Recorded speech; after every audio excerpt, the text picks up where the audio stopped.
तो आज जो है इस वीडियो में बात करने वाले हैं क्लास 10th का जो है जिसे क्वेश्चन क्या रहता है, समीकरण दिया रहता है और समीकरण से आप जो है समीकरण को कितना विधि से हल कर सकते हैं हम उसके बारे में चर्चा करेंगे। ठीक है, जिसे एक रैखिक समीकरण दिया जाएगा। हम एक समीकरण ले लेते हैं 9x + 3y + 12 बराबर 0 और जो है ये समीकरण एक हो गया। और एक और समीकरण ले लेते हैं 18x + 2y + 14 बराबर 0। ये समीकरण 2 हो गया। ठीक है, अपना मर्जी से लिए हैं। ठीक है, जो है इसको आप किस किस विधि से हल कर सकते हैं। तो इसमें जो है सबसे पहले किस विधि से हल कर सकते हैं हम, प्रतिस्थापन विधि से। किस विधि से हल कर सकते हैं, प्रतिस्थापन विधि से। देखिए एग्जाम में जो विधि कहेगा हम उसी विधि से हल करेंगे और उसके बाद हम आलेखीय विधि से भी इसको हल कर सकते हैं और इसको हम विलोपन विधि से हल कर सकते हैं और वज्र गुणन विधि से हल कर सकते हैं इसको। आप किसी विधि से हल करिए, जो है सभी में जो है x और y का मान जो क्या आ जाएगा, x और y का मान सभी विधि में सेम ही आ जाएगा। ठीक है, जितना मान x का मान प्रतिस्थापन विधि में आएगा उतना ही मान आलेखीय विधि में भी आएगा x का मान, और उतना ही मान y का मान जो है सभी में क्या आ जाएगा, x का और y का मान सभी में सेम आएगा। है कि नहीं? ये आप बात पहले से जानते होंगे, अगर नहीं जानते तो अभी जान लीजिए कि जो है कोई समीकरण 2 दिया गया है तो उसको हम चाहे प्रतिस्थापन विधि से हल करें, आलेखीय विधि से हल करें, विलोपन विधि से हल करें, चाहे वज्र गुणन विधि से हल करें, आप किसी विधि से हल करिए, जो है तीनों में चारों में मान आप समान ही आएगा। ठीक है, तो हल करते हैं। सबसे पहले जो है प्रतिस्थापन विधि, इस वीडियो में प्रतिस्थापन विधि से जो हल करेंगे क्वेश्चन को। प्रतिस्थापन विधि, ठीक है। प्रतिस्थापन विधि कहता है क्या, आप जो है दो समीकरण लीजिए और दो समीकरण को किसी एक समीकरण का प्रयोग करके आप जो है क्या करिए, तीसरा समीकरण या x या y का जो है आप मान निकाल लीजिए और उस x या y का मान को आप दूसरे समीकरण में रख करके हल करिए। ठीक है, यही कह रहा है प्रतिस्थापन विधि। हम जो है समीकरण एक है 9x + 3y + 12 बराबर 0, ये समीकरण एक हो गया। और समीकरण 2 है 18x + 2y + 14, ये हो गया समीकरण 2।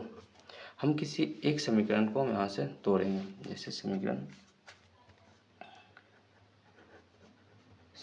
एक से तो यहाँ क्या करते हैं, समीकरण एक है 9x + 3y + 12 बराबर 0। यहाँ से जो है हम किसी x या y का मान निकाल लेते हैं। ठीक है, तो हम क्या करते हैं 3y का मान निकाल लेते हैं, क्या कि इसके नीचे में 3 है तो आगे हल करने में ईजी हो जाएगा, है कि नहीं। तो इसके साथ जो है 12 प्लस में है और 9x भी इधर प्लस में ही है, तो दोनों को बराबर के उस साइड लेकर जाना होगा। तो ये इधर आ जाएगा तो क्या आ जाएगा -12 और ये इधर आ जाएगा तो -9x। और y के साथ अभी भी y अकेला नहीं हुआ है तो y को अकेला करेंगे, उसके साथ जो है y के साथ 3 है गुना में, तो उधर जाएगा तो ये भी किस में हो जाएगा, भाग में। ठीक है, तो y का मान यह है, इसको मान लेंगे समीकरण 3।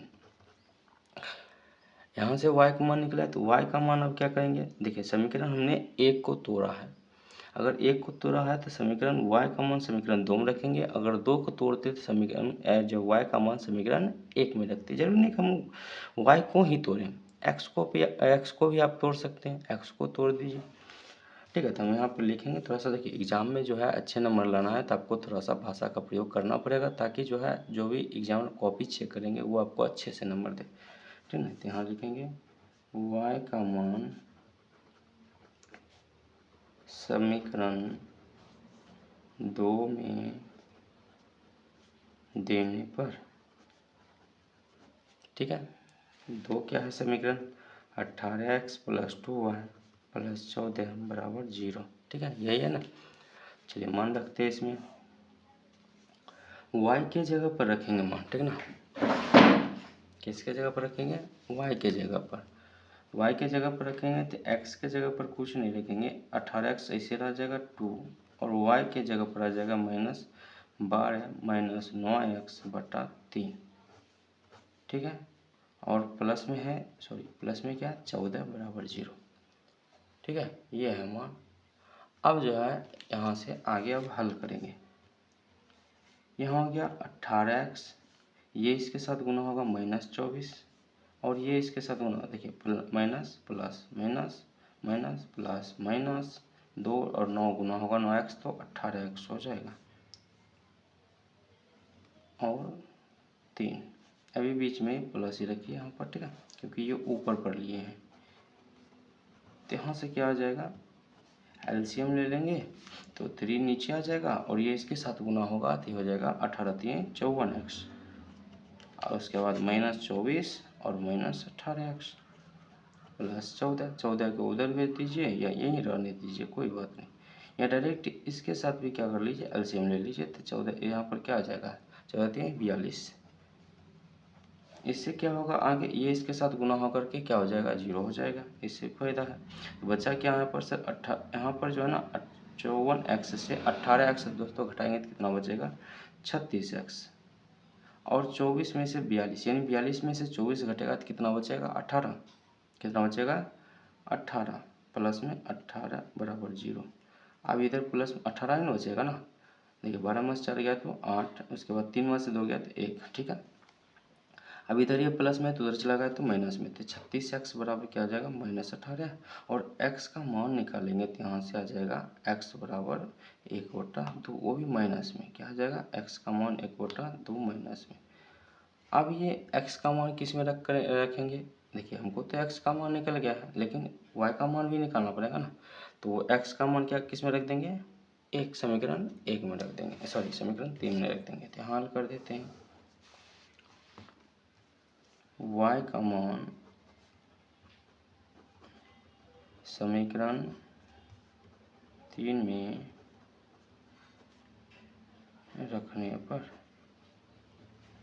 ठीक है, तो 3 क्या है, y बराबर -12 -9x बराबर 3, तो y बराबर आ गया, देखिए 1/-2 रखेंगे, ठीक है ना, तो यहाँ से हो गया 12 माइनस और 9, और इसके जगह -1/2 बटा 3, तो यहाँ से क्या आ गया, देखिए इसको 2 को हम नीचे भी लिख सकते हैं, ठीक है, आगे लिख देंगे, ये माइनस माइनस प्लस 12 -9, और ये नीचे आ जाएगा तो आ जाएगा 3 × 2, ओह सॉरी गुना होगा तब नहीं, इसको गुना करने के बाद लिख सकते हैं, अच्छा, इसको हम डायरेक्ट गुना कर देते हैं। देखिए ये क्या है, ये अलग है, ये गुना में नहीं है, मतलब ये पूरे का पूरे प्रोसेस जो पूरे का पूरे ऊपर मान जो लिखा हुआ गुना में नहीं है, ठीक है, इसलिए जो है ये नीचे अगर लिखेंगे तो इसको इसके साथ गुना करने के बाद नीचे लिखेंगे। तो हम ये हो गया 12 दूना 24 को हम गुना कर देते हैं, उसके बाद हम नीचे लिखेंगे उसको, ठीक, आप ठीक है।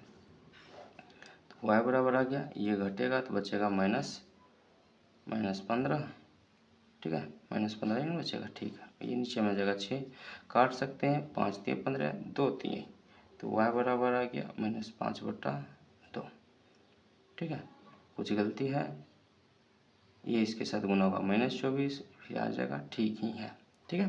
तो y का मान आ गया इतना, और x का मान आ गया था कितना, y का मान है -5/2 और x का मान आया था -1/2, ठीक है, ये था x का मान। ये जो है इस विधि से, ये प्रतिस्थापन विधि है, ठीक है, और जो है आलेखीय विधि से भी हल करेंगे तो यही मान आएगा। तो इस वीडियो में हम सिर्फ प्रतिस्थापन विधि की बात किए हैं, और नेक्स्ट वीडियो में हम जो है किस विधि के विधि के बारे में बात करें, आलेखीय विधि की। और इसमें एक और क्वेश्चन लेकर आपको हल करके दिखाते हैं, ठीक है। ऐसा नहीं है कि एक ही जो है क्वेश्चन, हम एक और एग्जाम्पल लेकर हल करके दिखाते हैं आपको।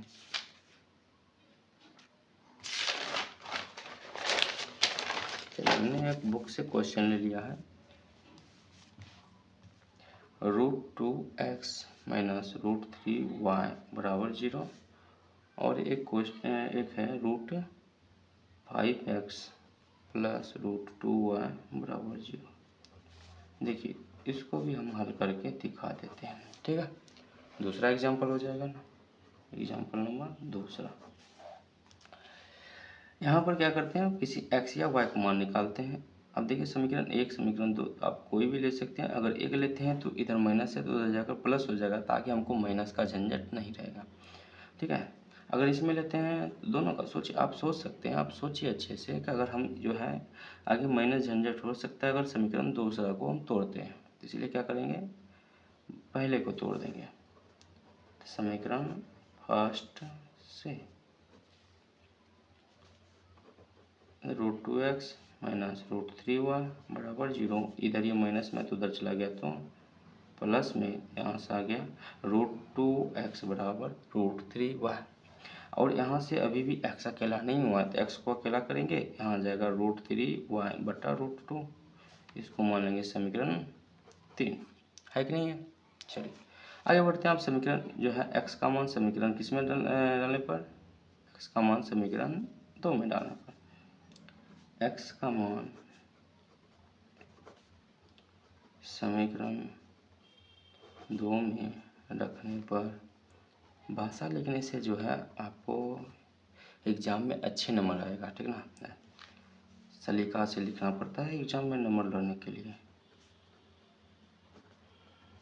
तो यहाँ क्या हो जाएगा, x के जगह पर लिखेंगे, x के जगह पर लिखेंगे √3y बटा √2 प्लस √2y बराबर 0। ध्यान से देखिएगा, अब यहाँ से तहलका मचेगा। ये इसके साथ गुना होगा तो √15y बटे √2 √2y बराबर 0। यहीं हल कर देते हैं इधर। ये इसके साथ देखिए यहाँ से लेंगे एलसीएम तो √2 आएगा। उसके बाद इस यहाँ तो √15y ही रहेगा, लेकिन ये इसके साथ गुना होगा तो कितना हो जाएगा, 4y सॉरी 2y, क्योंकि √2 गुना हो जाएगा तो क्या हो जाएगा, 2 हो जाएगा, तो 2y बराबर 0। अब ये इसके साथ गुना होगा तो क्या हो जाएगा 0, यानी अब बचेगा √15y प्लस 2y बराबर 0। अब यहाँ से क्या होगा, अब देखिए दोनों के पास y और y है, तो दोनों के पास y है तो दोनों से y क्या कर लिए, हम निकाल लिए बाहर, यानी y कॉमन ले लिए। तो इसके पास बचा √15 और इसके पास बचा 2 प्लस में। देखिए दोनों जुट नहीं सकता, क्यों, क्योंकि ये रूट के अंदर है, ये नॉर्मल जो है नेचुरल नंबर है, तो दोनों आपस में जुट नहीं सकता है। अब जो y का मान निकालने के लिए इसके साथ y के साथ ये पूरा जो है गुना में तो उधर चला जाएगा भाग में, तो y बराबर आ जाएगा 0 बटा √15 प्लस 2, और ये हल होकर कितना आ जाता है 0, क्योंकि ऊपर में 0 और नीचे कुछ भी रहे तो मान क्या आ जाता है 0। तो y का मान क्या आ गया 0। y का मान हम किस में रखेंगे, समीकरण 3 में। y का मान समीकरण 3 में देने पर, समीकरण 3 है x, समीकरण 3 क्या है, x बराबर √3y बटे 2, x बराबर √3y बटे 2। y का मान कितना है, y का मान है 0, तो y की जगह पर क्या रख देंगे 0 बटा √2, और ये क्या हो जाएगा, x बराबर ये इसके साथ गुना होगा 0 बटा √2, और 0 से ऊपर 0 नीचे कुछ भी रहे तो क्या माना जाता है 0। x का मान भी क्या आया 0, y का मान भी क्या आया 0, है कि नहीं। आशा करता हूँ कि यहाँ तक जो अच्छे से आप लोगों को प्रतिस्थापन विधि समझ आ गया होगा, कोई डाउट नहीं बचा होगा, ठीक है। अगर डाउट बचता है तो आप कमेंट बॉक्स में लिख सकते हैं, आप कमेंट बॉक्स में आप जो है डाउट को लिख कर बताइए, उसके बाद हम जो है उस डाउट पर काम कर देंगे, ठीक है। चलिए वीडियो अच्छा लगा तो शेयर कर दें अपने दोस्तों के साथ। बहुत बहुत धन्यवाद।